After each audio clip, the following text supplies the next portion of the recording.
இன்றைய தினம் காலை ஆர்.பி. உதயகுமார் அதிமுகவினுடைய சட்டமன்ற எதிர்க்கட்சி துணைத் தலைவராக இருக்கக்கூடிய அவர் ஒரு வீடியோ பதிவினை வெளியிட்டிருக்கிறார். அதில் அமித்ஷாவை புகழ்ந்தும் அதை தொடர்ந்து சட்டப்பேரவை கூட்டத்தொடருக்கு வருகை தரும் பொழுது அதிமுக சட்டமன்ற உறுப்பினர் திண்டுக்கல் சீனிவாசன் அதிமுக பாஜக கூட்டணியில் இருப்பதாகவும் பாமக சட்டமன்ற உறுப்பினரிடம் தெரிவித்து செல்லக்கூடிய ஒரு காட்சி இன்று அரங்கேறியிருக்கிறது.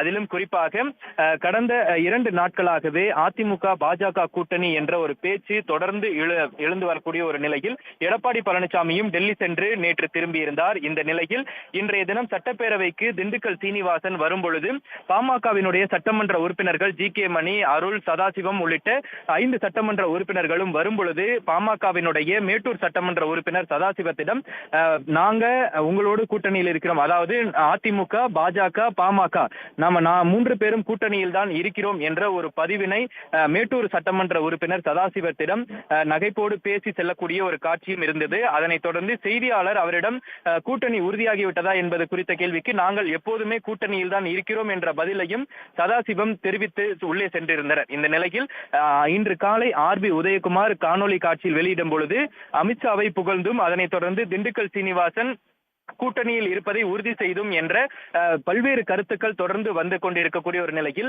எடப்பாடி பழனிசாமி பாஜகவோடு கூட்டணியில் இல்லை என்ற, கூட்டணியில் இருக்கிறோம் என்ற எந்தவித உறுதியான ஒரு நிலைப்பாட்டினையும் கடந்த 2 நாட்களாக எடுத்தபாடில்லை என்பதும் குறிப்பிடத்தக்கது. இந்த நிலையில் அதிமுகவினுடைய மூத்த நிர்வாகிகள், முன்னாள் அமைச்சர்கள் தொடர்ந்து பாஜக குறித்தும் பாஜகவினுடைய தலைவர்கள் குறித்தும் அந்த பாராட்டுக்குரியதாகவும் அதே போன்று கூட்டணியில் இருப்பது தொடர்பான அந்த கருத்துக்களை பதிவிடு செய்வது என்பது கூட்டணி உறுதி செய்யப்பட்டதாக பார்க்கப்படுவதாக தகவல் வெளியாகி இருக்கிறது.